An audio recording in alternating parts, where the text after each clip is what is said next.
કેવી રીતે જઈશ આ પ્રશ્ન પહેલા અમેરિકા જતા ભારતીયો માટે પૂછવામાં આવતો હતો, પરંતુ હવે એનું ડેસ્ટિનેશન બદલાઈ ગયું છે અને કેનેડા થઈ ગયું છે. સારી નોકરી માટે, સારા ભણતર માટે, સારી લાઈફસ્ટાઈલ માટે કે એક મોહ ખાતર જે લોકો વિદેશ જઈ રહ્યા હતા એમને વારંવાર ફટકા પડી રહ્યા છે, કારણ કે દેશો દ્વારા વિદેશથી આવતા વિદ્યાર્થીઓ અને નોકરી કરવા આવતા લોકો પર કંટ્રોલ લગાવવામાં આવી રહ્યો છે. અને હવે આ દેશોની યાદીમાં કેનેડાનું નામ પણ સામેલ થઈ ગયું છે. એની પાછળનું કારણ છે એક ટ્વીટ. આ ટ્વીટ કરવામાં આવી છે કેનેડાના પ્રાઇમ મિનિસ્ટર જસ્ટિન ટ્રુડો દ્વારા, જેમણે કહ્યું કે અમે વિદેશથી આવતા જે વર્કર્સ છે જેમનો પગાર ઓછો હોય છે એ વર્કર્સની સંખ્યા ઉપર નિયંત્રણ લગાવવા માંગીએ છીએ અને અમે આ તકો કેનેડાના નાગરિકો અને યુવાનોને આપવા માંગીએ છીએ, જેનો સીધો અર્થ એ છે કે ભારતમાંથી નોકરી કરવા કે ભણવા જતા ઘણા બધા વિદ્યાર્થીઓને આવનારા ભવિષ્યમાં કેનેડામાં વિઝા મેળવવામાં કે સ્થાયી થવામાં તકલીફ પડશે. આ જ હરોળમાં બીજા મહત્વના ન્યૂઝ એ છે કે કેનેડામાં વિઝિટર વિઝા પર આવતા લોકોને વર્ક પરમિટ હવે નહીં મળી શકે. એવા ઘણા બધા લોકોને પોતપોતાના દેશમાં પાછું જવું પડશે. કોરોના કાળમાં વિઝિટર વિઝા પર આવતા લોકોને પણ વર્ક પરમિટ આપવાનું કેનેડા સરકાર દ્વારા શરૂ કરવામાં આવ્યું હતું. આ પોલિસી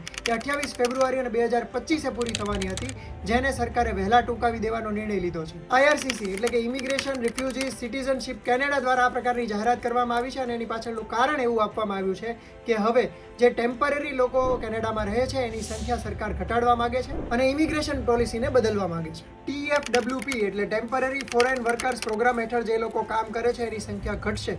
એટલા માટે ઘણા બધા લોકોને હવે કેનેડામાં નોકરી મળવી પણ અઘરી બનશે. ઘણા બધા લોકો એવું પણ કહી રહ્યા છે કે અમે અમારા દેશમાં અમારી સંપત્તિ વેચીને અહીં ભણવા કે રહેવા માટે આવ્યા હતા, પરંતુ સરકારની બદલાતી પોલિસીઝના કારણે હવે અમારું અહીં રહેવું પણ અઘરું થઈ ગયું છે. કેનેડામાં ઘણા બધા ભારતીય વિદ્યાર્થીઓ એ કોટેજમાં રહેતા હોય છે. બહુ નાની સાંકડી જગ્યામાં 2 થી 3 વિદ્યાર્થીઓ રહેતા હોય એ પ્રકારના પણ સમાચારો આવી રહ્યા છે અને ત્યાં હાઉસિંગને લગતા પ્રશ્નો પણ ઊભા થઈ ગયા છે. નવા આવાસો ન બનવાના કારણે જે નવા વિદ્યાર્થીઓ રહેવા જાય છે એમને પણ તકલીફ પડે છે અને રેન્ટ ખૂબ વધારે ચૂકવવું પડે છે. આ પ્રકારની ઘણી બધી સમસ્યાઓના કારણે સ્થાનિક લોકોનો પણ ફોરેનથી આવતા લોકો તરફ રોષ જોવા મળી રહ્યો છે અને એક પ્રકારનું ઘર્ષણ ઊભું થઈ ગયું છે. હવે સરકારની આ બદલાતી પોલિસીઝના કારણે ભારતથી જે લોકો ભણવા કે રહેવા માટે વિદેશ જાય છે એ લોકોએ એક વખત વિચારવું તો રહ્યું. આ વિડીયો તમારા લાગતા વળગતા મિત્રોને મોકલજો, જેથી કરીને એમનો નિર્ણય લેતા પહેલા એ લોકો એક વખત વિચાર કરે.